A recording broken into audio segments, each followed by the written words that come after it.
Hello everyone, welcome আমার চ্যানেলে। দেখো আজকের এই ক্লাসে আমরা আরো কিছু গুরুত্বপূর্ণ বাংলা বাক্য খুব সহজভাবে ইংলিশে ট্রান্সলেট করবো। দেখো এখানে আমি চারটে বাক্য দিয়েছি, চারটে টেন্স নিয়ে আলোচনা করব।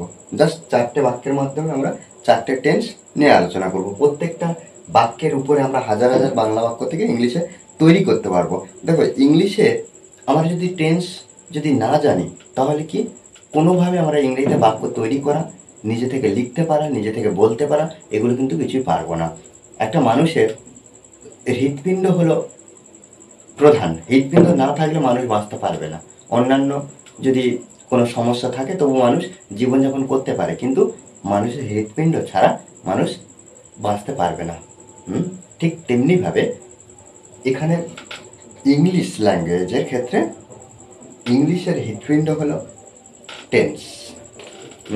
ওকে, আমি কি বলেছি বিষয়টা হয়তো আমি ক্লিয়ার করতে পেরেছি একটু হলেও। বিষয়টা কি যে টেন্সটা very important of English grammar.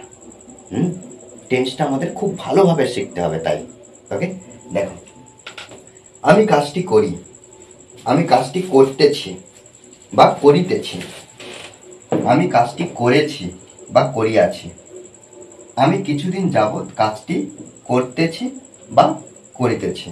দেখো প্রত্যেকটা কিন্তু আলাদা আলাদা পজিশনে আছে।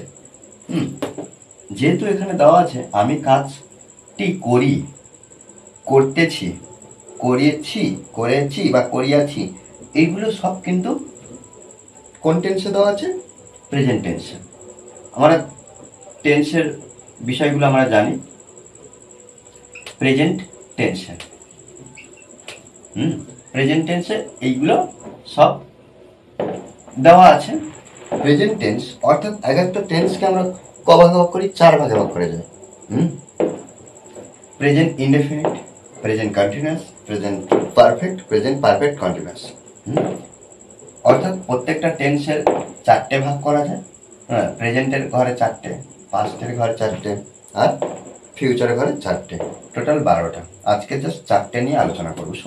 সুন্দরভাবে আমি বিষয়টাকে বলার চেষ্টা করব যাতে আমরা নতুন নতুন বাংলা বাক্য খুব সহজভাবে আমরা তৈরি করতে পারি।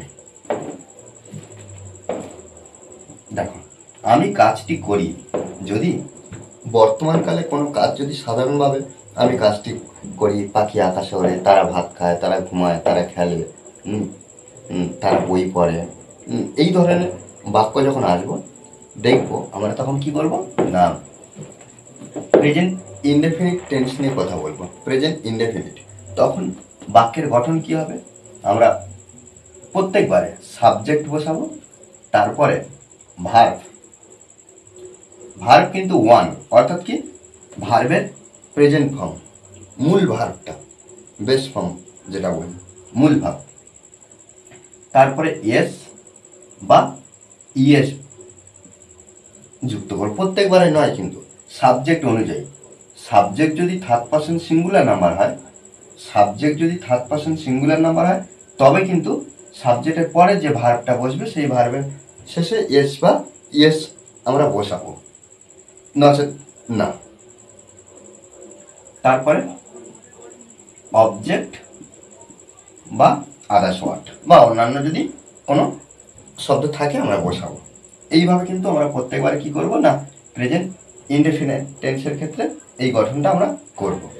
তাহলে আমি কাজটি করি, আমি এই যে কাজ দিয়ে এই যে ভার্ব এখানে এই যে করি, এই যে করি এটা দিয়ে কিন্তু প্রত্যেকটা বাক্য আমরা করব, তৈরি করব। আমি সাবজেক্ট, করি I do the work, I do the work. এবার আমি খেলি, আমি খেলি আই প্লে, ফুটবল খেলি আই প্লে ফুটবল। আমি ঘুমাই আই স্লিপ। কখন? নাইট, রাতে, অ্যাট নাইট। আমি কাজটি করতেছি বা করিতেছি, অর্থাৎ কি কোনো কাজ কিছু সময় ধরে চলবে। হ্যাঁ, বর্তমানকালে কোনো কাজ কিছু সময় ধরে চলবে। কন্টিনিউয়াস দেখলে আমরা সেখানে কি করব না কাজটা চলছে এরকম বোঝাবো, অর্থাৎ ভার্বের সঙ্গে আইএনজি যুক্ত থাকবে। যেহেতু প্রেজেন্ট কন্টিনিউয়াস, এখানে গঠনটা কি হবে? সাবজেক্ট প্লাস অ্যাম, ইজ, আর এর মধ্যে যে কোনো একটা, তারপরে V1 এর সঙ্গে কি করব, আইএনজি যুক্ত করব, প্লাস অবজেক্ট বা আদার্স ওয়ার্ড। তাহলে কি আমি কাজটি করিতেছি বা করতেছি, আই অ্যাম, এখানে অ্যাম ইজারের মধ্যে যে কোনো একটা বসবে, সেটা কিন্তু সাবজেক্ট অনুযায়ী, ঠিক আছে। তাহলে আই অ্যাম, এই যে করা ভার্ব, করতেছি, তেছি, তেছি, তেছি, তেছ, এইগুলো আছে, মানে কি আমাদের ভার্বের সঙ্গে আইএনজি যুক্ত করতে হবে, মানে কাজটা চলছে। I am doing the work, okay. আমি কাজটি করেছি বা করিয়াছি, অর্থাৎ কি কাজটা কিন্তু হয়ে গেছে, কোনো কাজ হয়ে গেছে। যে কাজের কথা বলছে, আমি ঘুমিয়েছি, আমি খেলেছি, আমি দেখেছি, আমি গিয়েছি, অর্থাৎ কি কাজটা কিন্তু হয়ে গিয়েছে। সেক্ষেত্রে আমরা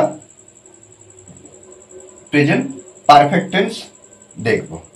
প্রেজেন্ট পারফেক্ট টেন্স অর্থাৎ কোনো কাজ এইমাত্র হয়ে গেছে বোঝালে।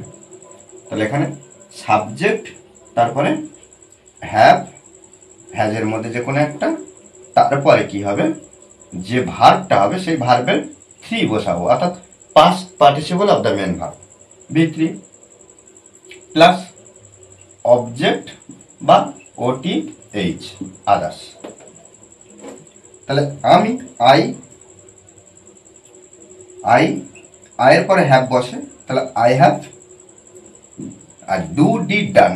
ডুর তিনটে ফর্ম কি হবে, do, V1 A do, R V2 এ কি হচ্ছে, আর V3 তে হচ্ছে ডান। আর হ্যাভ হ্যাজ থাকলে আমরা কি করব, ডান বসাবো, হ্যাভ হ্যাজ এর পরে ডান বসাবো, যেহেতু পারফেক্ট টেন্সে হচ্ছে।